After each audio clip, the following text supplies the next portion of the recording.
కంచిలో ఏకాంబరేశ్వరుడు, లేదా అరుణాచలంలో అగ్నిలింగం, కాశీలో విశ్వనాథలింగం, ఇలాంటి శివాలయాల్లో శ్రీశైలంలో మల్లికార్జున లింగం, ఇవన్నీ స్వయంభూ శివలింగాలు. తమంత తాముగా ఏర్పడ్డాయి, ఎవరు ప్రతిష్ఠ చేయలేదు. స్వయంభూ శివలింగం దగ్గరికి వెళ్ళి మీరు ఒక్కసారి అభిషేకం చేశారనుకోండి, కొన్ని కోట్ల పర్యాయములు మీరు అభిషేకం చేశారు అని వేస్తారు. మీరు స్వయంభూ శివలింగం దగ్గరికి వెళ్ళి శివ శివ అన్నారనుకోండి, లెక్కలేదు అంత శివనామం చెప్పాడు అని వేస్తారు. స్వయంభూలింగం దగ్గర మీరు ఏది చేసినా దానికి వచ్చేటటువంటి ఫలితమును చెప్పుట సాధ్యము కాదు. అది స్వయంభూలింగం. ఇక రెండవది దైవీలింగములు అంటారంటే దేవతలే వచ్చి ప్రతిష్ఠ చేస్తారు. మీకు ఈ పక్కనే ఉందిగా అమరేశ్వరం, అది సాక్షాత్తుగా ఇంద్రుడు ప్రతిష్ఠ చేశాడు. అలా దేవతలు ప్రతిష్ఠ చేసినటువంటి శివాలయం అయితే అది దివ్యలింగములు అని పిలుస్తారు. ఇక మూడవది ఆర్షలింగములు అంటారు. ఆర్షలింగములు అంటే ఋషులు ప్రతిష్ఠ చేసినవి. ఋషులు ప్రతిష్ఠ చేసిన శివాలయం దగ్గరికి వెళ్ళి, శివలింగం దగ్గరికి వెళ్ళి మీరు ఏదైనా ఓ పూజ చేశారనుకోండి, 1,00,000 మార్లు చేసినట్లు మీ ఖాతాలో వేస్తారు. ఓ మారేడుదలం ఋషి ప్రతిష్ఠ చేయబడిన అగస్త్య ప్రతిష్ఠ శివలింగము అన్నారనుకోండి, మీరు బిల్వదళం వేశారనుకోండి, 1,00,000 మార్లు వేశారని గుర్తు. అందుకే తీర్థయాత్ర యాత్ర చేసేటప్పుడు గురువుగారితో చెయ్యండి అని ఎందుకంటారో తెలుసా? ఈ తేడా తెలియడానికి. లేకపోతే అక్కడ నువ్వు గిరగిరా తిరిగి వచ్చేస్తే ఏమి సంపాదిస్తావు అక్కడికి వెళ్ళి? ఒరే, దానికి బ్రహ్మసూత్రం ఉందిరా, కాస్త తేనె పోయి హుండీలో 10 రూపాయలు వేయిరా, ఇంకొక మాట సాష్టాంగం చేయరా అని గురువుగారు చెప్తే కదా నువ్వు ఫలితం పొందేది. నీకు బ్రహ్మసూత్రం అంటే తెలియదు, శివలింగం మీద గీత ఎందుకుందో నీకు తెలియకపోతే నువ్వు వెళ్ళి కూడా ఏం చేసుకుంటావు ఆ క్షేత్రానికి? అందుకని గురువుతో వెళ్ళండి తీర్థయాత్రకి అనడానికి కారణం అక్కడ వచ్చింది. కాబట్టి ఆర్షలింగము ఋషి ప్రతిష్ఠ. రాక్షసలింగములను ఉంటాయి, వాటికి పూజ చెయ్యకూడదని నియమం ఉందని మీరు అనుకునేరు, తప్పు. రాక్షసులు ప్రతిష్ఠ చేస్తారు. రాక్షసుల చేత ప్రతిష్ఠింపబడినటువంటి లింగం దగ్గరికి వెళ్ళి పూజ చేస్తే 10,000 రెట్ల ఫలితాన్ని ఇస్తారు. మానుషలింగములు అంటారు, మనుష్యులు ప్రతిష్ఠ చేసినటువంటి శివలింగాలు. ఇదిగో ఇప్పుడు ఇక్కడ ఉన్నటువంటి దేవాలయంలో ఉన్నటువంటి శివలింగం. అటువంటి శివలింగాలు మీరు దర్శనం చేసుకుని, అభిషేకం చేసుకుని, పూజ చేసుకుని మీ భక్తి చేత ఇతోధికంగా దాన్ని పెంచుకోవాలి. బాణలింగము అని ఒక లింగం. బాణలింగము నర్మదా నది ప్రవాహమునందు నీటి ఉరిపిడికి రాళ్ళు శివలింగాలుగా మారుతాయి. వాటిని బాణం అంటారు. అసలు నిజంగా పంచాయతనంలో బాణమే ఉండాలి. కాబట్టి బాణలింగము అంటారు. ఆ బాణలింగం సృష్టిలో తనంత తానుగా నీటి ఉరిపిడికి వస్తుంది. అలాగే చిట్ట చివర వచ్చేటటువంటిది దైవీలింగము. ఇందాక నేను మీతో మనవి చేశానే, అరకు లోయలో పడితే వస్తుంటుంది శివలింగం అని. అలా వచ్చినటువంటి శివలింగాలు. శివలింగాలు ఇన్ని రకాలుగా వస్తాయి. కారణం ఏంటంటే కేవలము మనుష్యుల్ని ఉద్ధరించుట కొరకు. మీరు ఒక శివలింగం దగ్గరికి వెళ్ళి చేసినటువంటి ఉపాసన మీకు అంత శక్తినిస్తుంది. అందుకే ప్రత్యేకంగా కోరి కోరి కోరి కోరి వెడతారు తీర్థయాత్ర. వెళ్ళి అక్కడక్కడ ఉండేటటువంటి శివలింగాల్ని దర్శనం చేసుకుని తిరిగి వస్తుంటారు. కారణం ఏమి అంటే ఇదే ప్రధానమైనటువంటి కారణం. ఒక చోటుకి వెళ్ళి మీరు చేసినటువంటి ఫలితానికి వేరొక చోటుకి వెళ్ళి మీరు చేసిన ఫలితానికి చాలా తేడా వచ్చేస్తుంది. దేవాలయమునందు ప్రవేశమునకు అందుకే మీకు ఇంత అనుగ్రహాన్ని కట్టపెట్టేస్తుంది. కాబట్టే దర్శన విధి అని ఒక పాఠం. ఇలాగే వెళ్ళాలి సుమా అని, తప్ప ఇంకొకలా వెళ్ళవద్దు. శివాలయంలో మీకు వెంటనే అనుగ్రహం కలగాలి అని అనుకుంటే మీరు వెళ్ళిన దాంట్లో ఒక్క నిమిషం వృధా కాకుండా పరిపూర్ణంగా శివానుగ్రహం పొందాలి అనుకుంటే ఎలా బయలుదేరాలో చెప్పింది శాస్త్రం. త్రిపుండ్రములను ధరించి బొట్టు పెట్టుకుని పంచ కట్టుకుని ఉత్తరీయాన్ని తీసి నడుముకి బిగించుకుని మీద ఉత్తరీయం వేసుకోకుండా శివాలయం బయటే చెప్పులు విడిచిపెట్టి కాళ్ళు కడుక్కుని కుడికాలు ముందు పెట్టి లోపలికి వెళ్ళి మొట్టమొదట రాజగోపురాన్ని చూసి తర్వాత శివాలయ గోపురాన్ని చూసి అప్పుడు మీరు శివాలయం దగ్గరికి వెళ్ళి నంది దగ్గర మాత్రమే మీరు ప్రదక్షిణాన్ని ప్రారంభం చేయవలసి ఉంటుంది. కాబట్టి నందీశ్వరుడి దగ్గర ప్రదక్షిణాన్ని ప్రారంభం చేసి వెళ్ళేటప్పుడు దేవాలయంలో మహామంటపము, అర్ధమంటపము, ముఖమంటపము అని 3 మంటపాలు ఉంటాయి. ఈ 3 మంటపాలు దేనికి గుర్తు అంటే స్థూల సూక్ష్మ కారణ శరీరములకు గుర్తు. ఈ 3 శరీరములను నేను అధిగమించేటటువంటి అదృష్టం నాకు కలగాలని కోరుకోవడం ముఖమంటపాన్ని మహామంటపాన్ని అర్ధమంటపాన్ని ముఖమంటపాన్ని దాటాలి. దాటేటప్పుడు శివాలయానికి ప్రదక్షిణం చేస్తే ఒక్క మారు చేస్తే చాలు, 3 మార్లు చేస్తే విశేషం.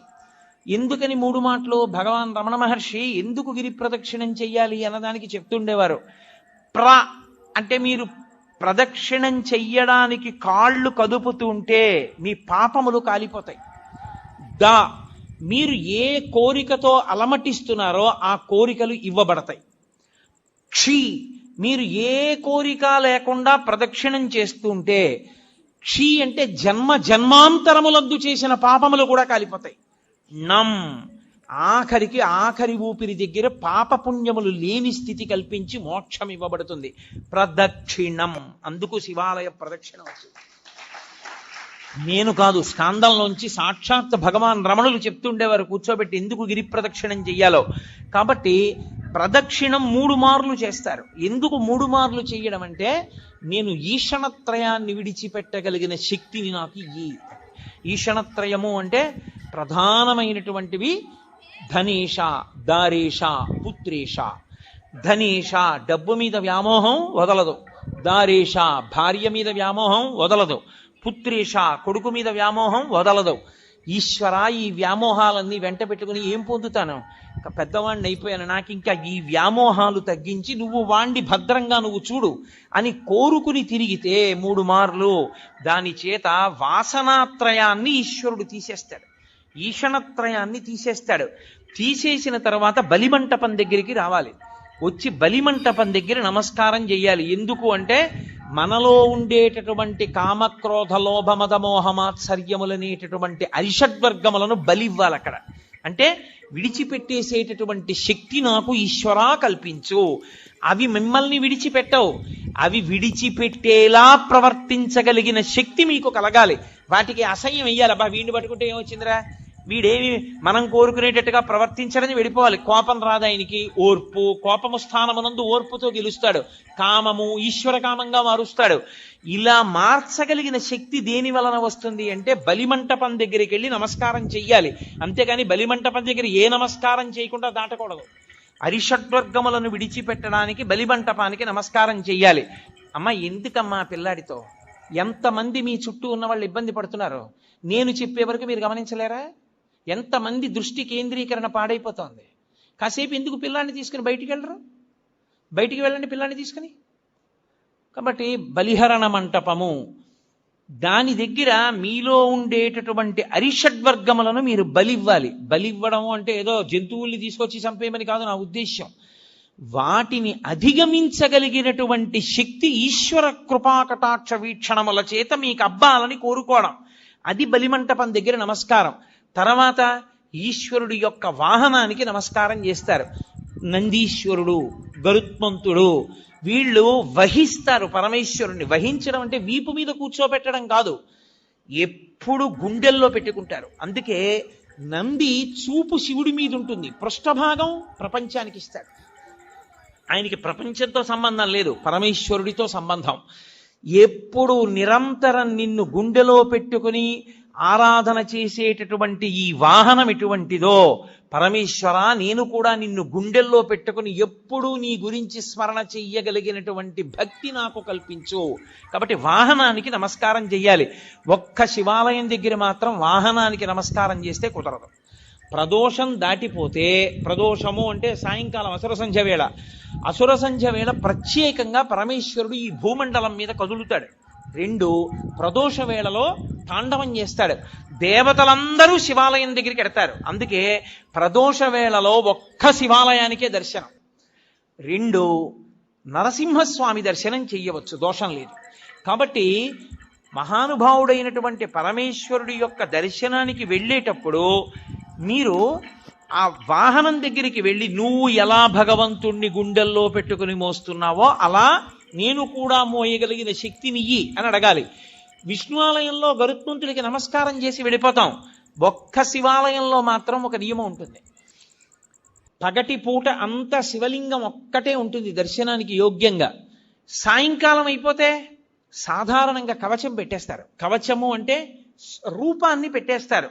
ఇగో ఈ వెనకాతల ఉన్న రూపం ఎలా ఉంటుందో అటువంటి దాన్ని శివలింగానికి తొడిగేస్తారు. ఒకసారి కాని శివలింగానికి కవచం తొడిగారా ఇక మీరు నంది యొక్క శృంగముల నుండి చూడకూడదు. అలా కాని కవచం తొడిగి లేదా మీరు తిన్నగా నిలబడి శివలింగాన్ని చూడకూడదు.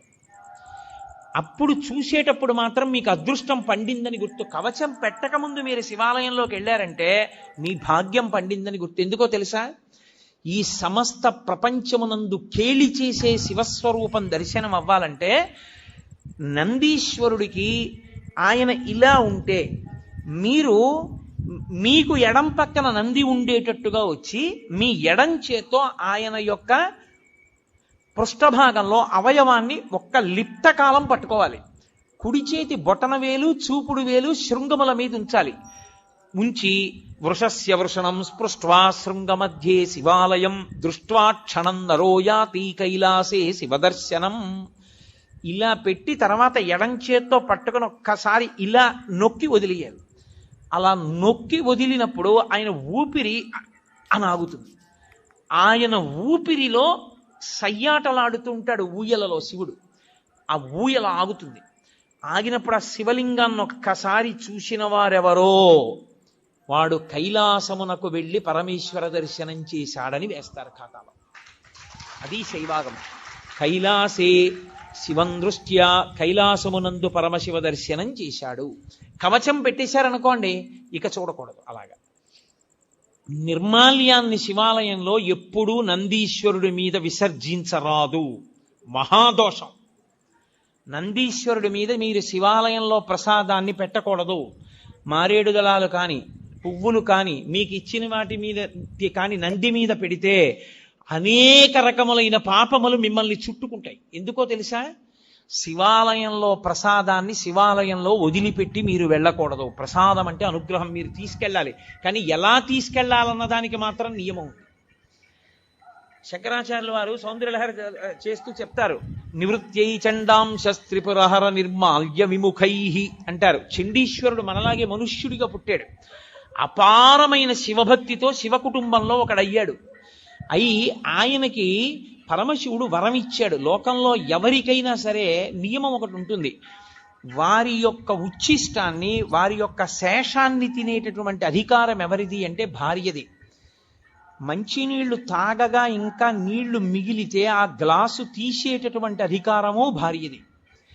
తన విస్తట్లో భోజనం చేసిన తర్వాత మిగిలిన పదార్థాన్ని తినడానికి అధికారం ఉన్నది భార్యయే. ఇతరులకు ఎవ్వరికీ అధికారం లేదు. అలా ఒక్క భార్య తినాలి. పరమశివుడు లోకమునకు మొట్టమొదటి మహానుభావుడు అయినా కూడా ఆయన చండీశ్వరుడికి ఒక వరం ఇచ్చాడు. నేను తినగా మిగిలినదేదో అది పార్వతి కూడా ముట్టడానికి వీల్లేదు, నువ్వు తింటావు. కాబట్టి నివృత్యై చండాంశ త్రిపురహర నిర్మాల్య విముఖై. అందుకే మీరు శివాలయంలో కొబ్బరికాయ ఇచ్చారనుకోండి, కొట్టి మీకు ఇచ్చారనుకోండి, మీరు దాన్ని ప్రీతితో చూడకూడదు.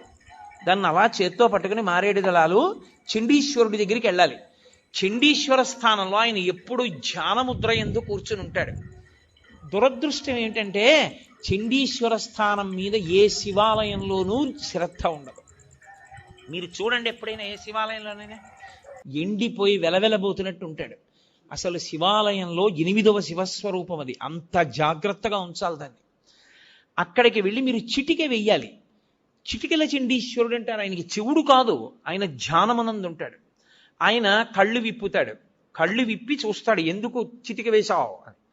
అయ్యా, నేను తీసుకెళ్ళకూడదు తిన్నగా, శివుడికి ఇవ్వగా మిగిలింది ఏదైనా మీకు ఇవ్వాలి. కొబ్బరికాయ కొడితే ఓ చెక్క శివుడి దగ్గర ఉంది, ఓ చెక్క మీకు ఇచ్చారు, అది చండీశ్వరుడికి వెళ్ళాలి.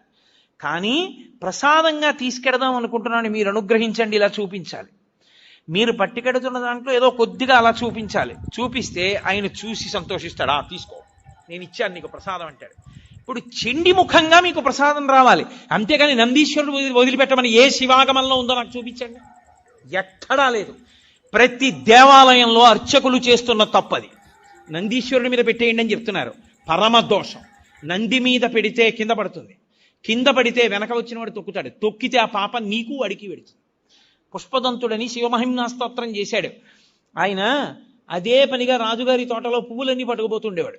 పట్టుకుపోతుంటే కనపడేవాడు కాడు గంధర్వుడు. రాజుగారికి కోపం వచ్చింది, వీడిని పట్టుకోలేకపోతున్నాం, శివాలయంలో వాడినటువంటి పువ్వులు తెచ్చి చల్లండి కింద ఆకులు. వాడు రాత్రి వచ్చి తొక్కుతాడు, వాడి శక్తి పోతుంది అన్నాడు. చల్లేశారు. ఆయన తెలియక భూమి మీద దిగాడు పూల తోటలో. తొక్కగానే ఆయన శక్తి పోయింది, పట్టుకుని బంధించారు. అప్పుడు ఆయన శివమహిమ్నా స్తోత్రం చేశాడు. నందీశ్వరుడి దంతాల మీద ఉంటాయి ఇప్పటికీ ఆ శివమహిమ్నా స్తోత్ర శ్లోకాలు. ఒకప్పుడు నేను మహాభక్తుడను ఒక ఆయన వెళ్ళి పరమేశ్వరుడి దగ్గర శివమహిమ్నా స్తోత్రం జరిగితే నంది పళ్ళికి లిజ్జట్టిలాగా ఆయన పళ్ళ మీద కనబడ్డాయి శ్లోకాలు. ఇక్కడ నువ్వు జరుగుతాయంటే నా పళ్ళ మీద రాసుకున్నాను బట్టి నేను అంత శక్తివంతములు శివమహిమ్నా స్తోత్రం. కాబట్టి ఆ గంధర్వుడు శివమహిమ్నా స్తోత్రం చేస్తే మళ్ళీ శక్తి వచ్చి వెళ్ళిపోయాడు. కాబట్టి శివ నిర్మాల్యాన్ని తొక్కకూడదు. తొక్కకూడని శివ నిర్మాల్యాన్ని ఆ నందీశ్వరుడి మీద పెట్టించడం ఏంటి? తప్పు కాదు. విభూతి దాని మీద చల్లేయండి అన్నాం, నిర్మాల్యం నంది మీద పెట్టి వెళ్ళిపోండి అన్నాం. అసలు శివాలయంలో ఉన్న అర్చకులు మొదట తెలుసుకోవాలి, అలా మనం చెప్పకూడదు. చండీశ్వర స్థానానికి చూపించి మీరింటికి పట్టుకెళ్ళండి అని చెప్పాలి.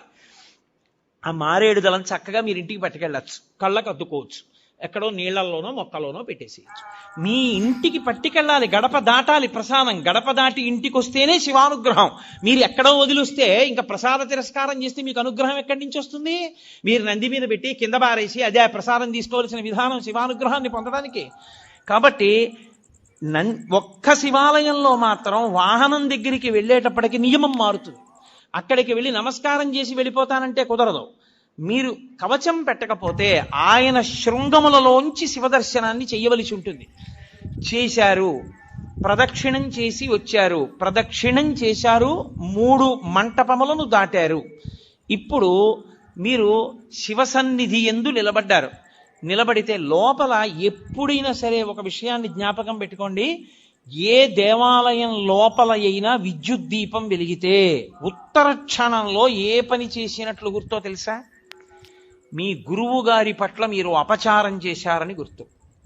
మీ గురువుని తిరస్కరిస్తే, మీ గురువుకి అపచారం చేస్తే, మీ గురువుని విమర్శిస్తే, మీ గురువుని చులకన చేస్తే ఏ దోషం వస్తుందో అంతరాలయంలో విద్యుత్ దీపం పెడితే అదే దోషం వేస్తారు. అందుకే మీరు ఇప్పటికీ చూడండి, ఏ పెద్ద పెద్ద గుళ్ళల్లోనూ ఎలక్ట్రిక్ లైట్ వేయరు. ఎందుకు వెయ్యరో తెలుసా? ఒక్కటే కారణం, అంతరాలయంలో ప్రధానమూర్తి దగ్గర వెలిగే దీపమే గురువు. గురువు ఒక్కడి అనుగ్రహంతో ఈశ్వరుడు కనపడతాడు.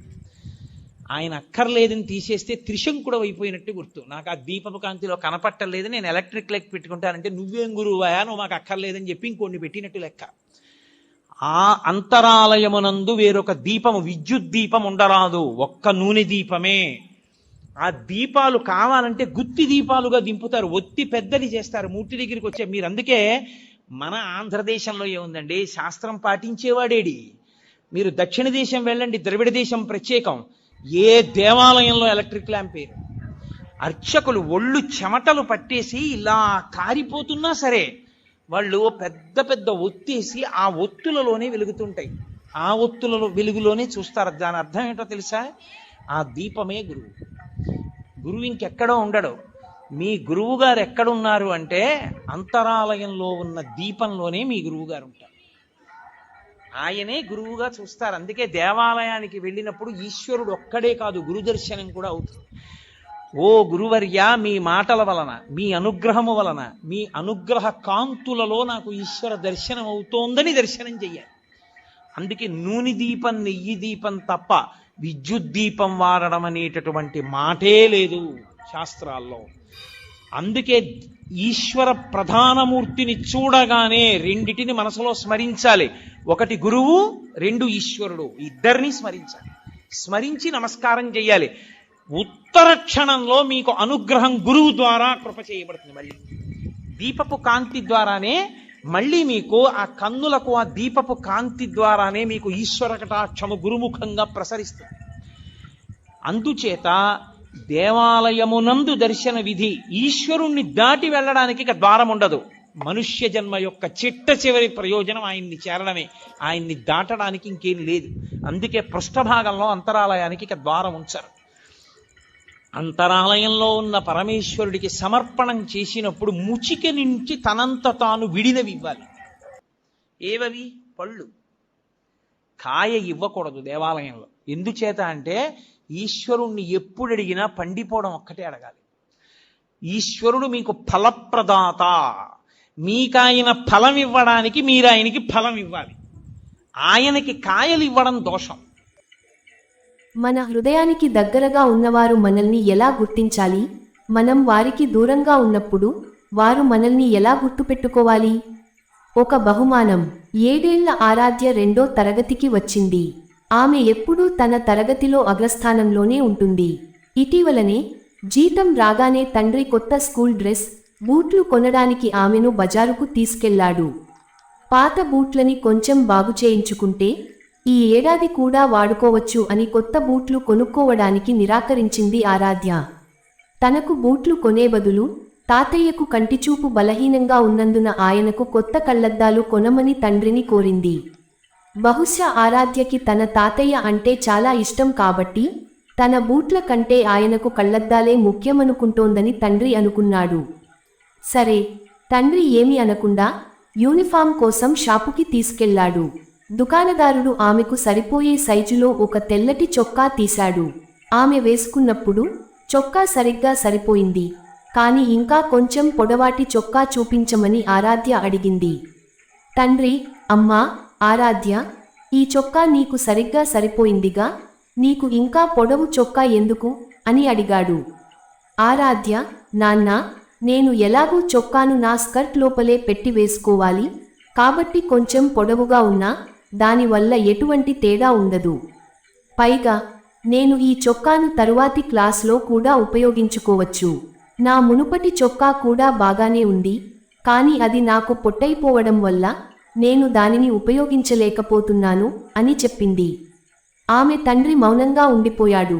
ఇంటికి తిరిగి వస్తుండగా కూతుర్ని అడిగాడు, ఆరాధ్య, నీకు ఇవన్నీ ఎవరు నేర్పిస్తారు? ఆరాధ్య ఇలా చెప్పింది, అమ్మకి కొత్త చీర కొనకుండానో లేదా నీకోసం కొత్త బూట్లు తెచ్చుకోకుండా నా పుస్తకాలకు, బట్టలకి డబ్బు మొత్తం ఖర్చు పెట్టడం నేను తరచుగా గమనిస్తూ ఉంటాను. నువ్వు చాలా నిజాయితీపరుడివి అని మన కాలనీలోని వాళ్లందరూ చెప్పుకుంటూ ఉంటారు.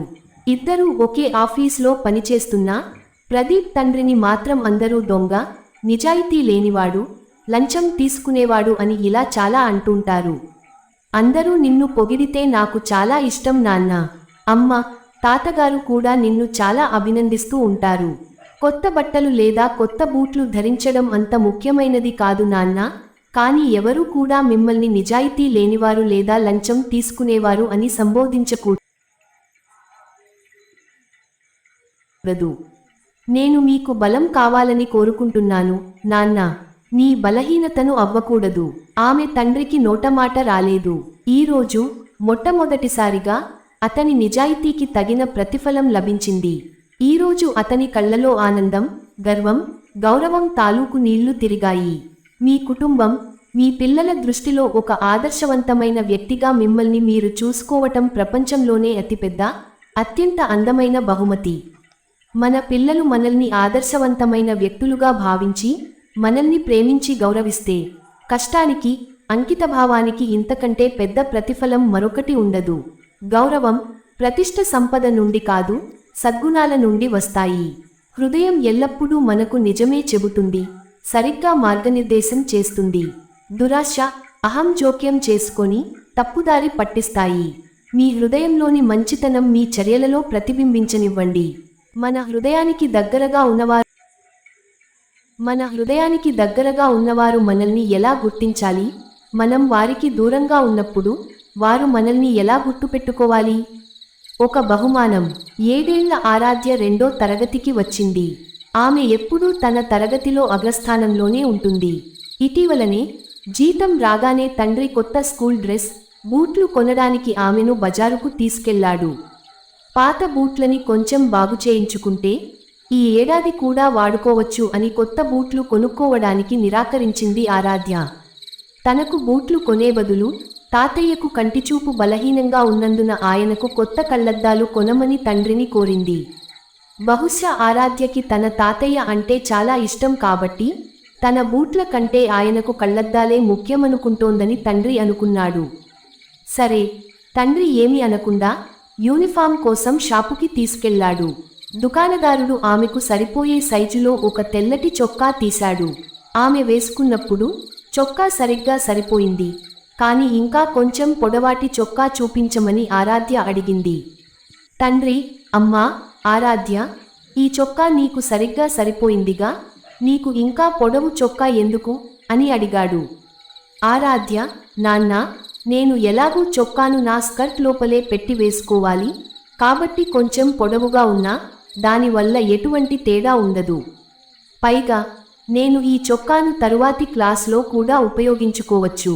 నా మునుపటి చొక్కా కూడా బాగానే ఉంది, కానీ అది నాకు పొట్టైపోవడం వల్ల నేను దానిని ఉపయోగించలేకపోతున్నాను అని చెప్పింది. ఆమె తండ్రి మౌనంగా ఉండిపోయాడు. ఇంటికి తిరిగి వస్తుండగా కూతుర్ని అడిగాడు. ఆరాధ్య, నీకు ఇవన్నీ ఎవరు నేర్పిస్తారు? ఆరాధ్య ఇలా చెప్పింది. అమ్మకి కొత్త చీర కొనకుండానో, లేదా నీకోసం కొత్త బూట్లు తెచ్చుకోకుండా నా పుస్తకాలకు, బట్టలకి డబ్బు మొత్తం ఖర్చు పెట్టడం నేను తరచుగా గమనిస్తూ ఉంటాను. నువ్వు చాలా నిజాయితీపరుడివి అని మన కాలనీలోని వాళ్లందరూ చెప్పుకుంటూ ఉంటారు. ఇద్దరూ ఒకే ఆఫీస్లో పనిచేస్తున్నా ప్రదీప్ తండ్రిని మాత్రం అందరూ దొంగ, నిజాయితీ లేనివాడు, లంచం తీసుకునేవాడు అని ఇలా చాలా అంటుంటారు. అందరూ నిన్ను పొగిడితే నాకు చాలా ఇష్టం నాన్న. అమ్మ, తాతగారు కూడా నిన్ను చాలా అభినందిస్తూ ఉంటారు. కొత్త బట్టలు లేదా కొత్త బూట్లు ధరించడం అంత ముఖ్యమైనది కాదు నాన్న, కానీ ఎవరూ కూడా మిమ్మల్ని నిజాయితీ లేనివారు లేదా లంచం తీసుకునేవారు అని సంబోధించకూడదు. నేను మీకు బలం కావాలని కోరుకుంటున్నాను నాన్న, నీ బలహీనతను అవ్వకూడదు. ఆమె తండ్రికి నోటమాట రాలేదు. ఈరోజు మొట్టమొదటిసారిగా అతని నిజాయితీకి తగిన ప్రతిఫలం లభించింది. ఈరోజు అతని కళ్ళలో ఆనందం, గర్వం, గౌరవం తాలూకు నీళ్లు తిరిగాయి. మీ కుటుంబం, మీ పిల్లల దృష్టిలో ఒక ఆదర్శవంతమైన వ్యక్తిగా మిమ్మల్ని మీరు చూసుకోవటం ప్రపంచంలోనే అతిపెద్ద, అత్యంత అందమైన బహుమతి. మన పిల్లలు మనల్ని ఆదర్శవంతమైన వ్యక్తులుగా భావించి, మనల్ని ప్రేమించి గౌరవిస్తే, కష్టానికి, అంకితభావానికి ఇంతకంటే పెద్ద ప్రతిఫలం మరొకటి ఉండదు. గౌరవం, ప్రతిష్ఠ సంపద నుండి కాదు, సద్గుణాల నుండి వస్తాయి. హృదయం ఎల్లప్పుడూ మనకు నిజమే చెబుతుంది, సరిగ్గా మార్గనిర్దేశం చేస్తుంది. దురాశ, అహం జోక్యం చేసుకొని తప్పుదారి పట్టిస్తాయి. మీ హృదయంలోని మంచితనం మీ చర్యలలో ప్రతిబింబించనివ్వండి. మన హృదయానికి దగ్గరగా ఉన్నవారు మనల్ని ఎలా గుర్తించాలి? మనం వారికి దూరంగా ఉన్నప్పుడు వారు మనల్ని ఎలా గుర్తుపెట్టుకోవాలి? ఒక బహుమానం. 7 ఏళ్ల ఆరాధ్య 2వ తరగతికి వచ్చింది.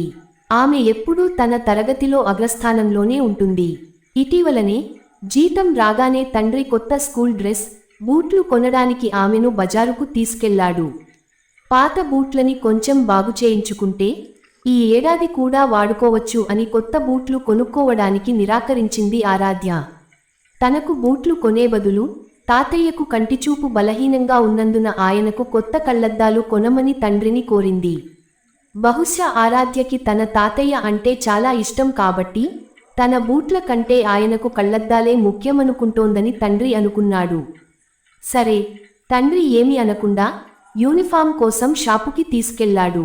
దుకాణదారుడు ఆమెకు సరిపోయే సైజులో ఒక తెల్లటి చొక్కా తీశాడు. ఆమె వేసుకున్నప్పుడు చొక్కా సరిగ్గా సరిపోయింది, కాని ఇంకా కొంచెం పొడవాటి చొక్కా చూపించమని ఆరాధ్య అడిగింది. తండ్రి, అమ్మా, ఆరాధ్య, ఈ చొక్కా నీకు సరిగ్గా సరిపోయిందిగా, నీకు ఇంకా పొడవు చొక్కా ఎందుకు అని అడిగాడు.